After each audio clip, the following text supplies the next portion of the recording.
السلام عليكم ورحمة الله وبركاته وعن أو وناسين داوديال waxaynu halkan ku falanqeynaynaa 6 qodob oo dagaalkan muddada sanadka iyo dheeraadka ah socda ay kala kulantay sahnuuniyadu oo wax walba oo ay samayso oo hagardaamo oo ay u geysato ummadda madluumiinta ah lid ahaan iyada ugu soo noqonaya qodobka koowaad dhimasho xoogan Israa'iil goobaha xogaha lagu helaa waxa ay sheegayaan warbaahinta dawladdu warka ay ka sheegayso dhimashada iyo dhaawaca soo gaara askartooda iyo gantaaladan ku soo dhacay ee dadka shacabka ah soo gaaraya inta ay sheegto nidaamka sahnuuniyadu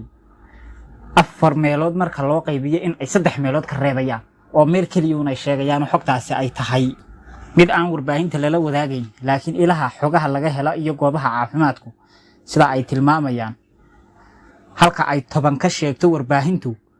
in ay konton tahay ama ay ka badan tahay bay tilmaamayaan ilaa xogta laga helayaa ee goobaha caafimaadka iyo wixii la mid ah qodobka labaad Haifa magaalada Haifa oo lama degaan noqotay Haifa sidii ay gantaalada Xisbullah ugu wadeen waxa ay noqotay meel lagu kala hayaamo sida qaybaha kale xuduudkee xilligii bilowga ahay 150,000 ay ka soo barakaceen iyadana maalin kasta dhowr milyan baa dhulka hoosteeda u yaaca ama inta badan kuba jira qodobka saddexaad Israa'iiliyiinta baxsadka ah Israa'iiliyiintu 7 Oktoobar 2023 wixii ka horeeyay in ay soo baahaystaan oo ay yimaadaan dhulkan ay sahnuuniyadu Falastiiniyiinta ka qabsatay mooyaane Israa'iiliyiin halkan ka tagayay oo wadamada kale tagayay ma jirin hase ahaatee imika iyagiiba qaxootiya oo maalintiiba kuma maal qofba ka baxaya garoonka diyaaradaha ee magaalada Tel Aviv waliba sida la celinayo oo maalinna waa hakad la yiraahdo walimaadiyadu ma soconayaan maalinta kalena waxoogaa loo sii daayo aanay toos wada soconayn oo la fasaxayn laakiin hadeer waa hayaan 100 oo kun ayaa barakacayaal ah Israa'iiliyiin oo meesha dhulkan ay haystaan ee Falastiin dhexdeeda barakacayaal ku ah oo dawladdu si maalinle ah ay u bixisaa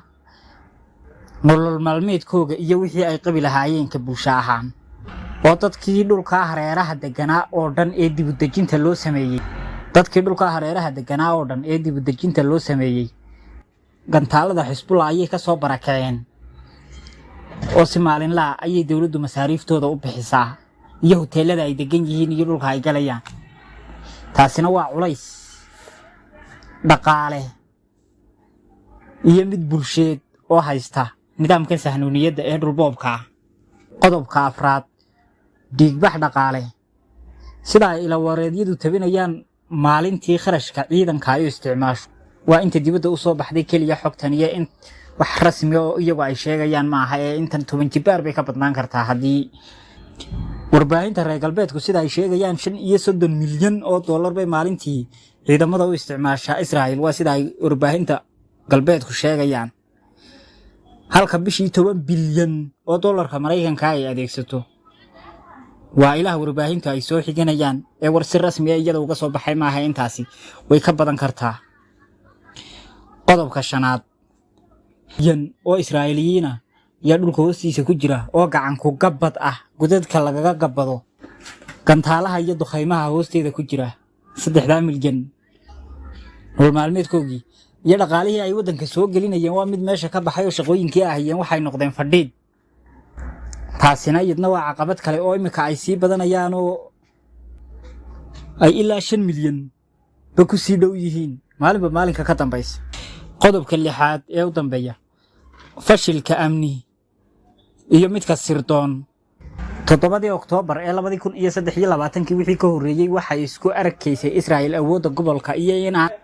oo dhan walba awoodda ay leedahay cid u babac dhigaysa dawladaha gobolka ee bariga dhexe iyo dunidaba inaanay jirin hase ahaatee haybada beenta iyo gibilka humaagi waxa uu soo gabagaboobay 7 Oktoobar markii gooran habeen ahayn maalin ahayn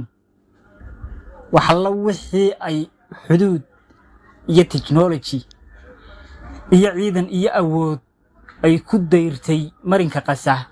ee 20 sannadood ay iyo dhul iyo badba ka go'doomisay